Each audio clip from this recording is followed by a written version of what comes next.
መጀመር እንችላለን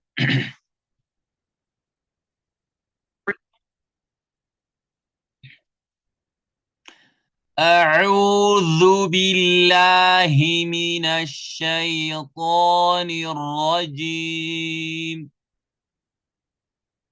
بسم الله الرحمن الرحيم قل هو الله أحد الله الصمد لم يلد ولم يولد ولم يكن له كفوا أحد طيب خيرا استعزنا بسملة بتوسنا ملكو قلت يمسلنيال من قتل ميهونو كقل هو الله أحد كمل هنا الملزم استعزنا بسملة بتلقاقامي سلايين السوء مياسجر نقراني ورمنا مالسم خيرا قل هو الله أحد سنل له قول يالو كهالا من داس علفنو مسألة لاما الأمر نات قري فعل لا يقباش ويم تقبار لا مالت تقبار لا يمتقبا يهون الشلاب يا تقبار تزازوي لهون الشلال لمثالي هنن عادرك يهنن تنبل እንደዚህ አርገውለን ለዛ ላዘዝነው ነገር የሆነ ምላሽ የምንጠብቅበት ይሆን ይችላል ተዛዛው ይሆን ወይም ደግሞ ፊዕሉ ማዲ ሊሆን ይችላል ያለፈ ሊሆን ይችላል ለምሳሌ ይሄን አድርገናል ምንለው ሊሆን ይችላል كذلك مضارع ሊሆን ይችላል አሁን ላይ ወይም ደግሞ ወደፊት የሚደረግ ነገር ሊሆን ይችላል ስለዚህ ፊዕል ላይ ከመጣች አላኩል ያህል ይችላል ፊዕል ላይ ከመጣች ይችላል قل هو الله احد ስንል قل የሚለው ላይ ፊዕል ላይ ከመጣች ምን ትደረጋለች ግልጽ ትደረጋለች ብለናል ቃፍ ይወፍራል ተፍኺም ይደረጋል ከሚወፍሩ ፊደላቶች ውስጥ አንደኛው ማን ነው يعني ቃፍ ነው እነዚህ ፊደላቶች ከዚህ በፊት አይተናቸዋል ማለት ነው ስለዚህ قل هو الله احد ስንል ቃፍ ይወፍራል ሶስተኛ ደረጃ መወፈርን ይወፍራል አስቀ ተደጋጋሚ ስላየነው ግልጽ ነው ይሄ ከዛ نعم لام ولام الامر ነው ብያለሁ ላሙ ላይ ከዚህ በፊት አይተናል ولكن ግን ይሄ ላም الامر እነቱ ምንድነው የሚደረገው ግልጽ ይደረጋል ግልጽ ማድረግ እሱን ግድ ነው ግልጽ ማድረግ ግድ ነው እሱ نعم ስለዚህ ቁል እንለዋለን ቁል ስንል ደግሞ አንደኛ አናነጥረው የሚነጥር ፊደል አይደለም የምናነጥረው ነገር አይደለም ለምሳሌ ቁል አንለው ወይም ደግሞ ቁል ብለንም አንቆይበትም እናሳ ቁል ሁ ከዛ ቀጥሎ ሀ ነው ሀን የምናገኘው ብዙዎች ጋር የሚያስቸግር የሆነ መخرج ያለው ለአብዛኞቹ ሰዎች የሚፈትን የሚመስል ነው እሱን የት እናገኘው የት ይወጣል ይሄ ሀ ሩቁ የጉሮሮ ክፍል ላይ አቀሰል ሐልቅ በመባል የሚጠራው ፓርት ላይ ይወጣል አቀሰል ሐልቅ ላይ ይወጣል አቀሰል ሐልቅ ማለት ሩቁ የምን ክፍል ሩቁ የጉሮሮአችን ክፍል ላይ ነው የሚወጣው ስለዚህ ሁ ነው እንጂ ሑ አንለው ኹ አንለው እናሳ ቁል ሁወ አላህ አሁን እዚህ ጋር አላህ የሚለው እቺ ለፍዘል ጀላላ ላማ እዚህ ጋር ተወፍራለች ላም አላህ የሚለው ቃል ላይ ያለችው ላም ፈትሐና ዶማ ሆና ማን ነው يعني الله የሚለው ላይ ያለችው ላም ከሷ ቀድሞ ፈትሐና ዶማ ከመጣ የዚህ ጊዜ ግልጽ ይደረጋል ከሷ ቀድሞ ፈትሐና ዶማ የሆነ ፊደል ከመጣ ግልጽ ይደረጋሉ ስለዚህ እዛው ዋው ፈትሐ ነው ዋው ፈትሐ ስለሆነ ምን ይደረጋል አላህ የሚለው ላይ ያለው ይወፍራል ማለት ነው እና ሁወላ ሳይሆን ምንለው ቁል ሁወላሁ ተመልከቱ ስለዚህ እዚህ ጋር ምን ብለናል قل هو الله احد لا احد ብለናል እና قل هو الله ብለና ነባለን ማለት ስለዚህ ይሄ ነው ለፍዘል ጀላላ ምን ይላል ይወፍራል ዶማን ቢመጣበት ለምሳሌ ከለፍዘል ጀላላው ቀድሞ የመጣው ዋው ፈትሐ ነው ዶማ ቢሆንም ይወፍራል ስለዚህ ምንድነው ለፍዘል ጀላላ ሊወፍር ዘንድ መስፈርቶቻችን نعم መስፈርቶቻችን ምንድናቸው ከለፍዘል ከላሙ ቀድሞ የመጣው ፊደል ምን መሆን መቻል አለበት ፈትሐና ዶማ ሊወፍር ዘንድ ሊቀጥን ዘንድ ደግሞ ከስራ መሆን መቻል አለበት ቢስሚላህ ያለው ይመስል ብለን ከዚህ በፊት ተደጋጋሚ ያየናቸው ነገራቶች ናቸው ስለዚህ ይሄ ይወፍራል ስለዚህ ቁል ሁወ አላሁ ስነው አላሁ የሚለው ላይ እቺ አሊፈል ወስሏ የምትነበበው መቼ ነው ብያለሁ የምትነበበው እሷ ላይ ስንነሳ ነው በሷ ስንጀምር ትነበባለች አላሁ የምንለው መቼ ነው በሷ ብንጀምር ነው እዚህ ጋር አሁን በሷ እየጀመርን አይደለም በሷ እየጀመርን ስላላ አይደለ በሷ እየጀመርን ስላላ አይደለ እዚህ ጋር አትነበብም ትዋጣለች ስለዚህ هو الله አንልም هو الله ነው ምንለው قل هو الله እንጂ قل هو الله አንልም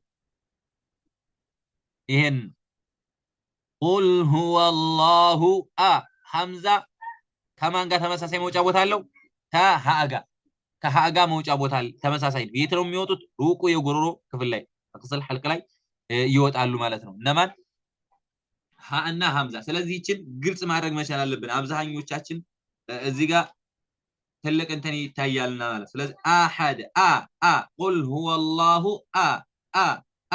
ይሄ መሆን መቻል አለበት قل هو الله قل هو الله ይሄ ሊሆን ይገባል አሐ ስለዚህ ሌላው ደግሞ እዚሁ ጋር قل هو الله احد ስንል ሐ የት ይወጣል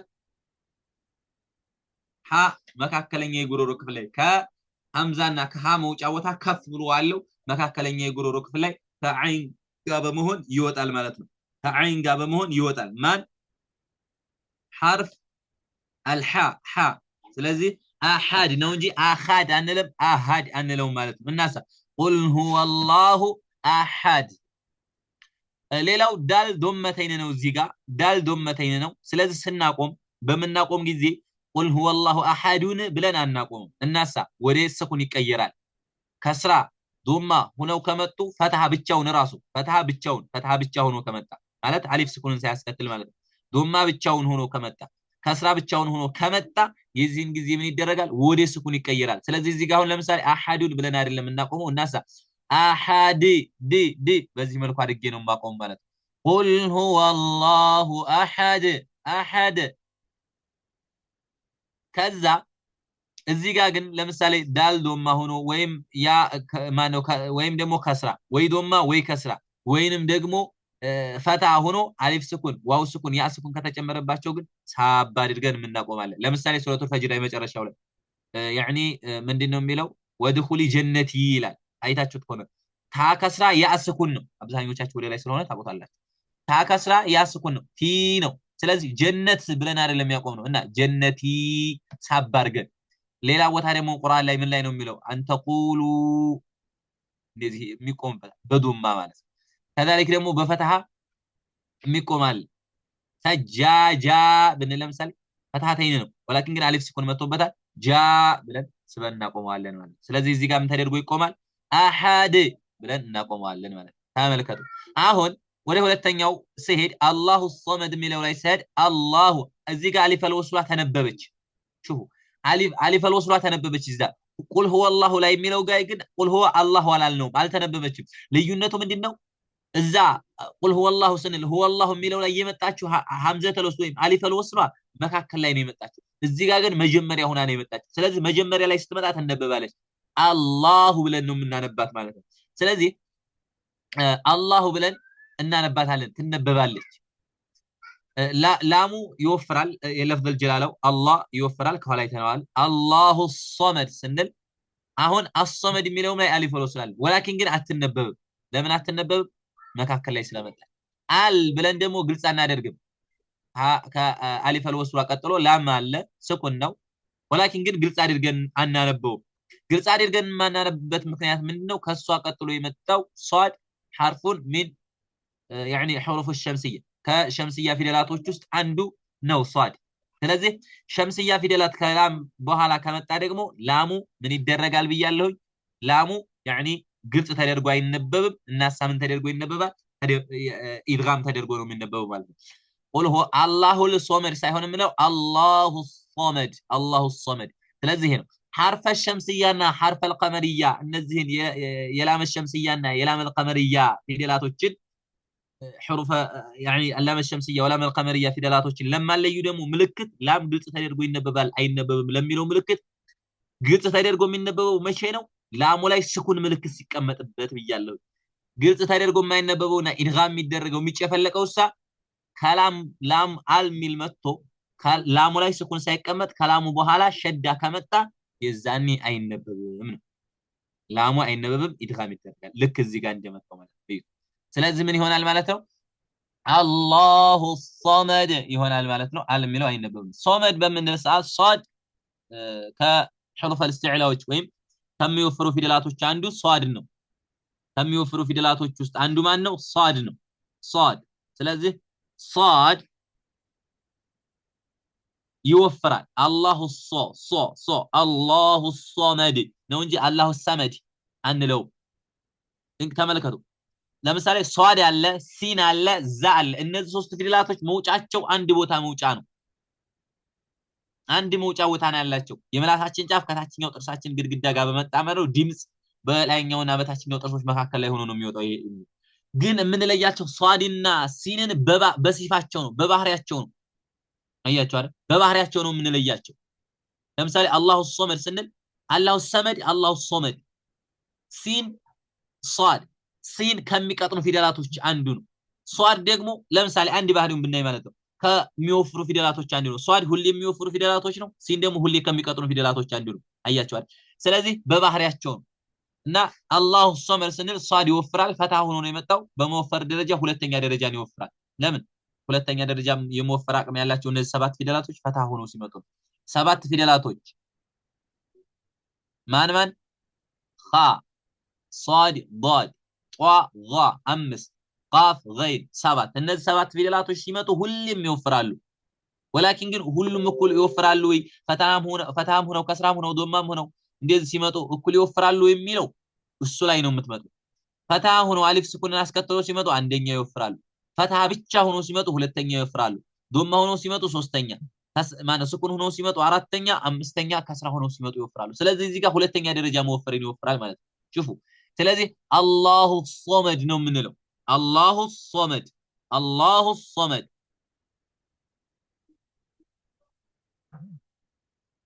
ስለዚህ ነው አላሁ አላሁ ሶመድ እናወፍረዋለን ማለት ነው።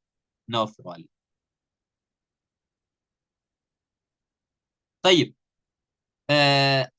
ሚም ዳል ዳል يعني እዚሁ ጋር ዳል ቅድም ማለት ነው ቁል ሁወ አላሁ አሐድ ስንል መጨረሻ ስኩን ሆኖ መጥቷል። ከዛ ደግሞ ሶመድ ስንልም እዚህ ጋር ወደ ስኩን ተቀይሯል። ቀልቀላ ይሆን ይነጥራል። የቀልቀላ ፊደላቶች የመንጠር ባህሪ ያላቸው ፊደላቶች ስንት ናቸው? አምስት ናቸው። ማን ማን? ቃፍ፣ ጣ፣ ባ፣ ጂም፣ ዳል፣ ቁጥቡ፣ ጀድ የሚለው ይሄ እንትን ይይዛቸዋል። ስለዚህ ምን ይደረጋል? ቀልቀላ ይደረጋል። በማቆም የተገኘ ነው። ቁል ሁወ አላሁ አሐድ አላሁ ሶመድ ዲ አያችሁ አይደል?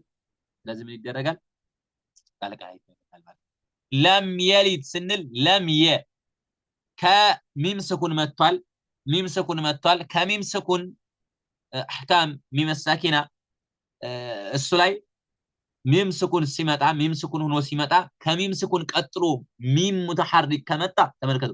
ከሚም ስኩን ቀጥሎ ሚም ሙተሐሪክ ከመጣ ኢድጋም ሙተማሲለን ይባላል። ኢድጋም ይደረጋል፣ ይጨፈልጋል። ከሚም ስኩን ቀጥሎ ባ ከመጣ ምን ይደረጋል? ኢኽፋ ይደረጋል። ኢኽፋ አሸፈውያ በመባል ይጠራል። ከሚም ስኩን ቀጥሎ ሌሎቹ የአረበኛ ፊደላቶች ከባእና يعني ከሚም ውጭ ያሉ ፊደላቶች ከመጡ ኢዝሃር ነው የሚደረገው። ስለዚህ እዚህ ጋር ግልጽ እናደርገዋለን። ለም ግልጽ ይደረጋል።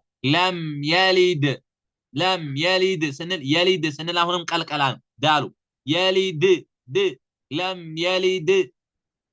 የሊድ ወለም ዩ አሁንም ሚም ስኩን ነው። ከሚም ስኩን ቀጥሎ ያ ነው የመጣው። በሚም ሳኪና ጊዜ ደግሞ ከሚም ስኩን ቀጥሎ ያ ሲመጣ ግልጽ ነው የሚደረገው። አሁንም ወለም ዩ ካልኩ በኋላ ያ ዶማ ዋው ስኩን አለ። እዚህ ያ ዶማ ዋው ስኩን አለ። ያ ዶማ ዋው ስኩን ደግሞ ሲመጣ ምንድነው የተወሰነ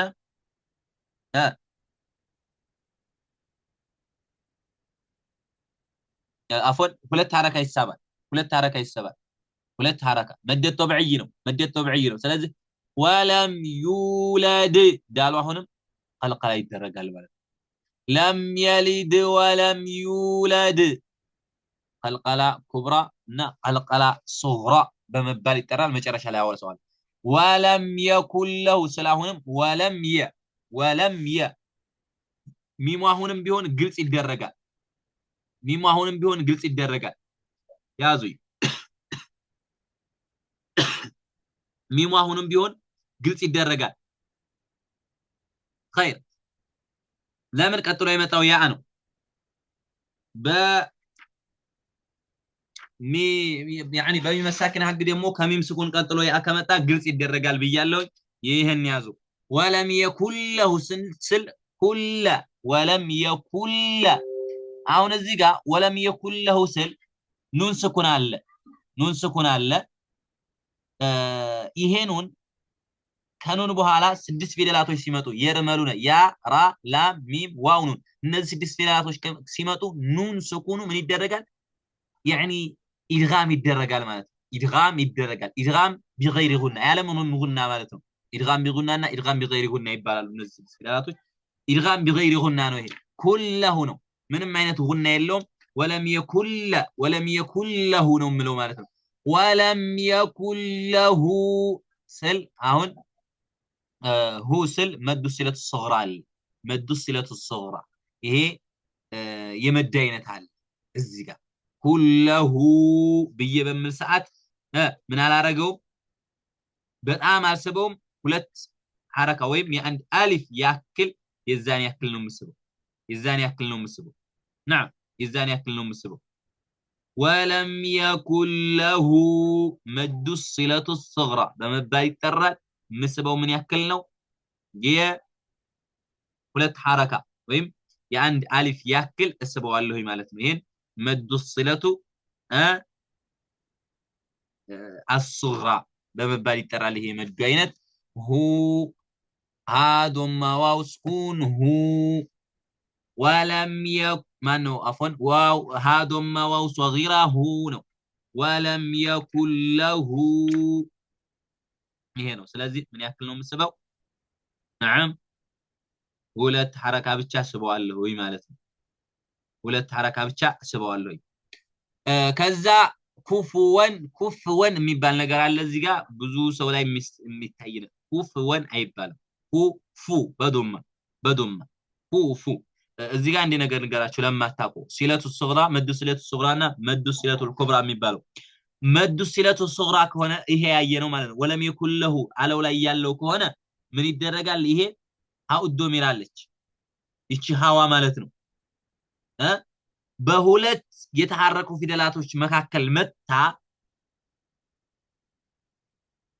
ተመልከቱ በሁለት የተሐረኩ ፊደላቶች መካከል መታ ከሷ ቀጥሎ ያለው ፊደል ሐምዝ መሆን የለበትም ከሐምዝ ውጭ ያለ ፊደል ከመጣ ይሄ መዱ ሲለቱ ሱግራ ይሆናል ተመልከቱ ለምሳሌ ወለም ይኩለው ስንል በሁለት የተሐረኩ ፊደላቶች ነው ወየመጣቸው አው ሃዶማና በካፍ ዶማ መካከል መታለች አንድ እሺ ሁለተኛው መስፈርት የምናየው ደግሞ ከሷ ቀጥሎ የመጣው ፊደል ሐምዝ ነው አይደለም ከዋው ከሃውዶሚር ከዋው ቀጥሎ የመጣው ማን ነው ካፍ ነው ስለዚህ ሐምዝ አይደለም ስለዚህ የመዱ ሲለቱ ሱግራ ይባላል ሁለት ሐረካ ይስባል ማለት ነው ከሁለት ሐረካ እናስበልጥም ሁለት ሐረካ ይስባል ከሱ ቀጥሎ የመጣው ፊደል ሐምዝ ከሆነሳ የዛኔ መዱ ሲለቱ ኩብራ ይሆናል ይሄው ከሃውዶሚር በመቀጠል ሐምዝ ከመጣ መዱ ሲለቱ ኩብራ ይሆናል የዛኔ እዚሽ ዋዋ ላይ ምን ይቀመጣል አግዲም መድ ይቀመጣል ማለት ነው ለምሳሌ ምን ማየት እንችላለን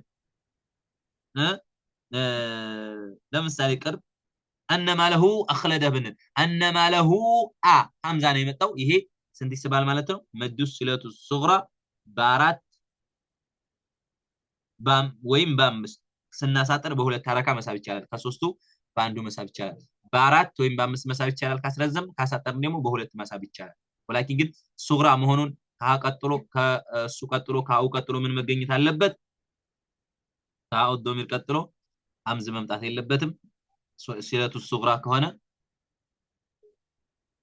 ይሄ መምጣት የለበትም ሲለቱ አስግራ ከሆነ ኩብራ ከሆነ ደግሞ ሐምዝ መምጣት አለበት ነው ይሄን ያዙ ስለዚህ ይሄ ነው ኩፍወን የሚለውን ስናይ ኩፍወን እንዳይሆንባችሁ ፉ ፋዶማ ፉ ይሄ መሆን መቻል አለበት ኩፍወን ስንል ዋው ፈትሐተይን ወን ነው እዚህ ያለው ተኑን መጥቷል እዚህ ደግሞ ያለው ተኑን እኩል ናቸው ብለናል ኑነ ሳኪናው ተኑን ለማት ላልተረዳችሁ ደግሞ እነዚህ እኩል ናቸው ብለናል ኑነ ሳኪናው ተኑን ላልተረዳችሁ እነዚህ እኩል ናቸው ብለናል ስለዚህ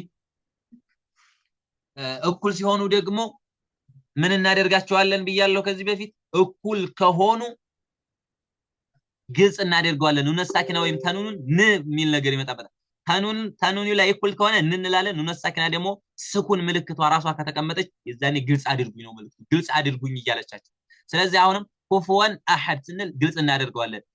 የኑን ሳኪናና በተኑን ጊዜ ስድስት ፊደላቶች ከኑን ስኩን ወይም ከተኑን በኋላ ከመጡ ሐምዛ ሐ ዐይን ሐ ገይን ኸ ሑሩፍ አልሐልቅያዎች ከመጡ ግልጽ ይደረጋል።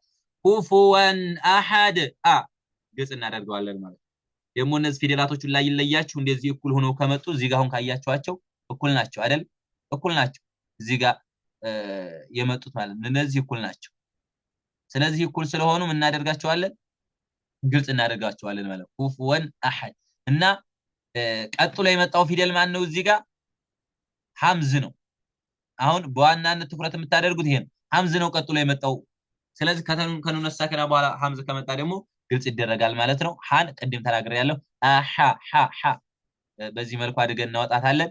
ዳል አሁንም ቢሆን ቀልቀላ ትደረጋለች። አሐድ አሐድ ብለን እናነባዋለን ማለት ነው። ወለም የኩን ለሁ ኩፉወን አሐድ ቀልቀላ አደረኩት ማለት ነው። ቀልቀላ ላይ ኩብራና ሱግራ በመባል ሁለት ይከፈላሉ። ቁጥቡ ጀድ እነዚህ አምስት ፊደላቶች ቀልቀለቱ ሱግራና ቀልቀለቱ አልኩብራ በመባል በሁለት ይከፈላሉ ማለት ነው። ለሁለት እሺ ቀልቀለቱ ሱግራ ቀልቀለቱ አልኩብራ ቀልቀለቱ ያኒ ኩብራ ከሆነ ተመልከቱ ያ ማለት እሱን የማንጠር ደረጃችን ከፍ ያለ ነው ማለት ነው። አያችሁ አይደል? ቀልቀላ እኮ ማለት ስኩን ይሆናል ፊደሉ። ለምሳሌ እነዚህ ፊደላቶች ስኩን ሆነው የነሱን ያኒ ያላቸው የሆነ አስቸጋሪ ባህሪ ያንን ባህሪ ለማስለቀቅ ወይም ለማውጣት የሚርገበገብ ወይም የማንጠር ማለት ነው። የሚነጠር ማለት ነው። ፊደላቶቹ ያላቸውን ያን አስቸጋሪ ባህሪ ለማላቀቅ ማንጠር ወይም ማርገብገብ በዚህ መልኩ አድርጎ ማንበብ ምን ይባላል? ቀልቀላ ይባላል። ማንጠር ማለት ነው ቀልቀላ የሚባለው። ስለዚህ ኩብራ የሚባለው የመንጠር አቅማቸው ወይም ቀልቀላ የመሆን አቅማቸው ከፍ ያለ ነው። ከፍ ያለ ነው። ይሄ ደግሞ መቼ ነው የሚከሰተው? ይሄ ቀልቀለቱል ኩብራ የሚባለው በስኩን በምናቆም ጊዜ ነው ከፍ የሚለው። በስኩን በምናቆም ጊዜ ይሄ ማለት ስኩን ሆኖ ለምሳሌ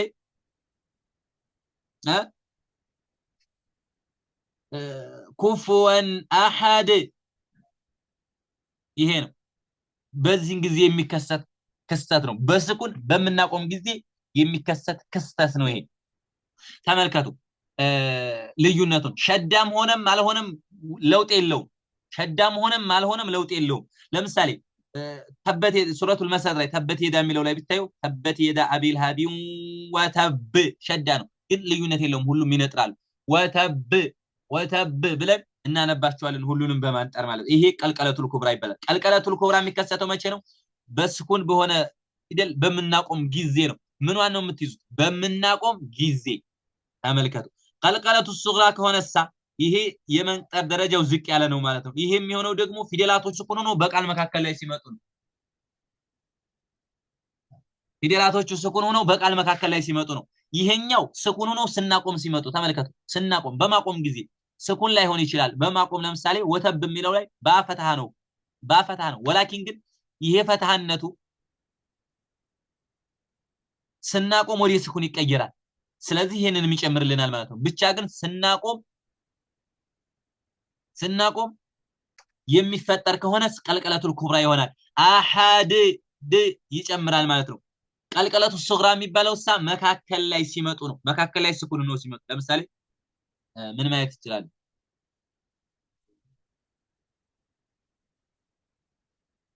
ምን ማየት እንችላለን መሰላችሁ? يدخلون ميلون بناي يدخلون ميلون بناي ለምሳሌ يدخلون ያፈታ ዳል ስኩን ነው። ኩብራ ያልሆነበት ምክንያት መካከል ላይ ስለመጣ ነው። አያችሁ አይደል? መጨረሻ ማቆሚያ ላይ ቢመጣሳ የዛኔ ምን ይሆን ነበር? ቀልቀለቱል ኩብራ ይሆን ማን ነው? ኩብራ ይሆን ነበር ማለት ነው። ወላኪን ግን አሁን የመጣው መካከል ላይ ስለሆነ ቀልቀለቱ ሱግራ ሊሆን የቻለበት ምክንያት ይሄ ነው ማለት ነው። ስለዚህ ቁል ሁወላሁ አሐድ ይነጥራል ማለት ነው። ይነጥራል። ስለዚህ ይሄ ነው መካከል ላይ ቢመጣስ መካከል ላይ ከመጣ ደግሞ የመንጠራቅሙ ዝቅ ያለ ነው ስሙም ቀልቀለቱ ሱግራ ተብሎ ይጠራል ስን መካከል ላይ ካገኘ ነው የመሳመጣው አነስ ያለ ነው ቀልቀለቱ ሱግራ ይባላል ስናሳድገው ደግሞ ያኒ ማቆሚያ ላይ ስናገኘው ደግሞ ቀልቀለቱል ኩብራ በመባል ይጠራል ማለት ነው ስለዚህ ይሄ ሱረቱል ኢኽላስ ላይ ያለው እንትን ይሄንን የመሰለ ነው ማለት ነው نعم سورة الإخلاص ይሄንን